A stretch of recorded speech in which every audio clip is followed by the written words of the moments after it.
Jika di video sebelumnya kita sudah membahas Timnas Bahrain, salah satu calon lawan kita di putaran ketiga kualifikasi Piala Dunia Zona Asia, di kesempatan kali ini kita akan bahas Timnas Australia. Salah satu dari 3 tim terkuat calon pesaing Timnas Indonesia di putaran ketiga nanti.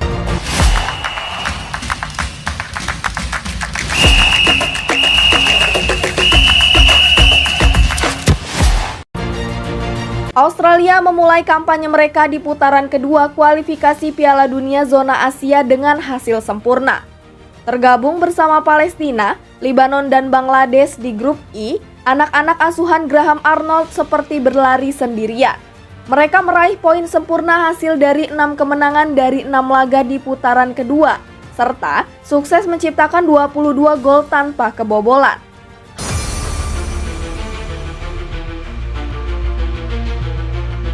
Hampir semua pertandingan di grup I mereka menangkan dengan skor yang sangat meyakinkan. Hanya timnas Palestina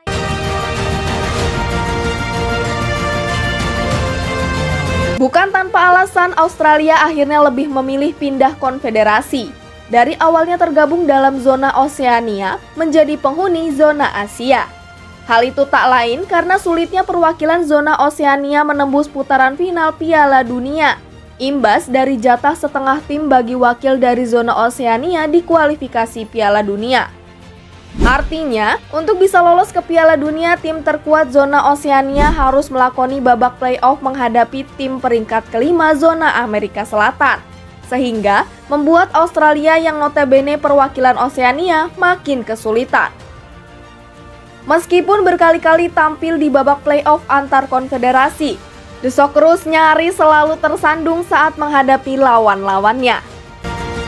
Australia tercatat hanya mampu sekali lolos ke Piala Dunia, yaitu pada perhelatan Piala Dunia 1974 di Jerman Barat.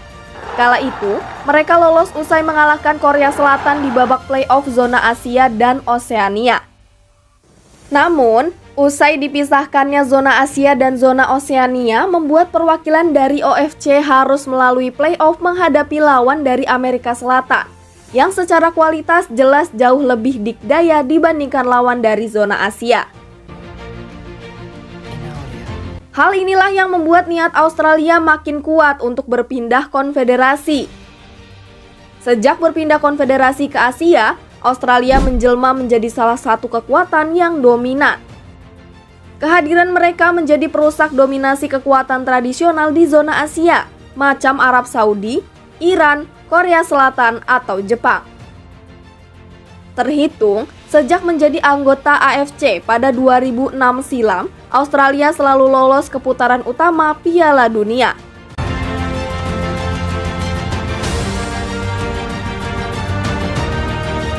Hasil drawing menempatkan Australia di grup C bersama Jepang, Arab Saudi, Bahrain, China, dan Indonesia di putaran ketiga nanti. Hasil drawing ini menuai reaksi dari media lokal Australia, ABC.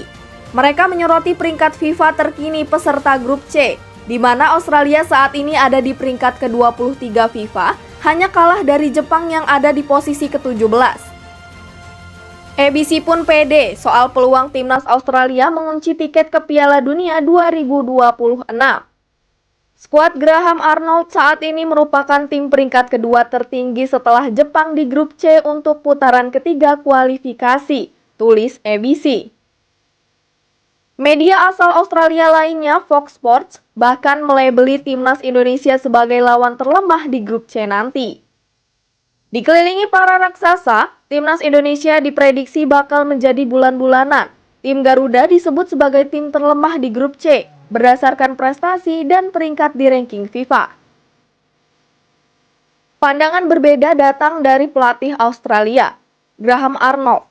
Ia meminta anak asuhnya untuk tidak memandang remeh setiap lawan yang dihadapi di grup C kualifikasi Piala Dunia 2026, termasuk timnas Indonesia. Menurut Arnold, lawan-lawan di grup C bakal menghadirkan tantangan untuk anak asuhnya.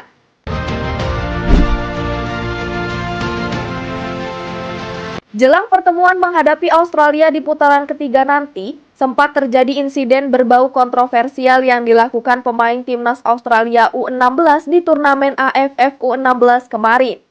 Insiden ini terjadi kala Australia berhadapan dengan Indonesia di babak semifinal Piala AFF U16. Laga yang dimenangkan oleh timnas Australia ini mendapat sorotan karena selebrasi berlebihan dari punggawa Socceroos usai laga.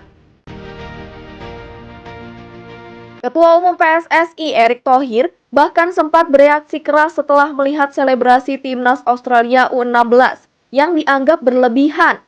Erick menyatakan, sejak takluk dari timnas Indonesia di Piala Asia U23 Qatar, Australia seolah menjadikan tim merah putih sebagai target balas dendam.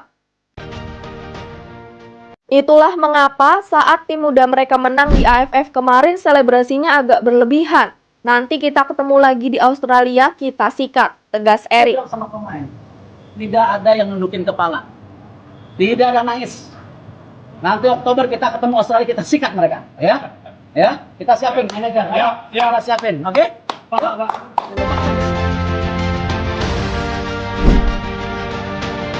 Indonesia sudah sering berhadapan dengan The Socceroos. Tercatat, sudah 11 kali Indonesia berhadapan dengan The Socceroos, di mana secara keseluruhan Australia lebih unggul atas Indonesia. Pertemuan terakhir antara keduanya terjadi di babak 16 besar Piala Asia 2023. Sayangnya, saat itu tim Garuda kalah telak 0-4. Timnas Indonesia akan kembali berhadapan dengan Australia di putaran ketiga kualifikasi Piala Dunia 2026 zona Asia.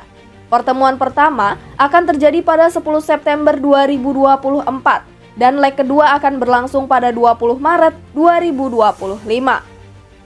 Putaran ketiga kualifikasi Piala Dunia 2026 ini bisa menjadi ajang balas dendam bagi timnas Indonesia kepada timnas Australia. Apalagi kedua tim mendapatkan kesempatan berlaga di kandang masing-masing.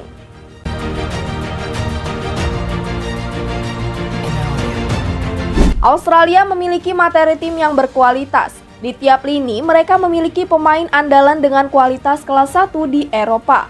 Mereka juga punya sosok wonderkid anyar yang baru didatangkan Bayern Munchen dari klub lokal Australia, Adelaide United.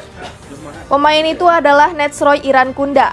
Pemain berusia 18 tahun ini tercatat sebagai pencetak gol termuda bagi timnas Australia, yaitu di usia 18 tahun 123 hari. Rekor itu ia cetak saat masuk sebagai pemain pengganti di menit ke-70 ketika Australia menghadapi Palestina pada putaran kedua kualifikasi Piala Dunia 2026. Nestroy Irankunda juga telah mencetak 11 gol dari 7 penampilannya bersama timnas Australia. Pemain yang berposisi di sektor flank serangan ini dikenal memiliki atribut kecepatan, dribble, akselerasi, dan kelincahan, serta tendangan yang kuat dan akurat, terutama ketika memasuki kotak 16 pas. Selain itu, Irankunda juga seorang pemain yang memiliki pengambilan keputusan cepat serta mampu bermain di kedua sisi sayap, sehingga patut diwaspadai setiap gerakannya. Banyak yang menyamakan gaya bermainnya dengan penyerang andalan Real Madrid, Vinicius Junior.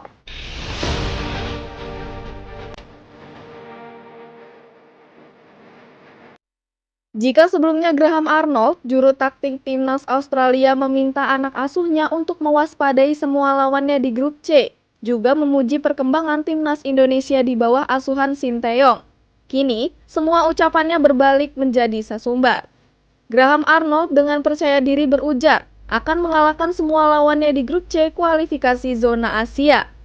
Kami akan mengalahkan Arab Saudi, mengalahkan Bahrain, mengalahkan China, mengalahkan Indonesia 2 kali, dan kami langsung lolos ke Piala Dunia. Hal ini makin meningkatkan tensi persaingan di grup C, apalagi dengan yakinnya dia berucap akan mengalahkan skuad Garuda dalam 2 kali pertemuan di putaran ketiga nanti.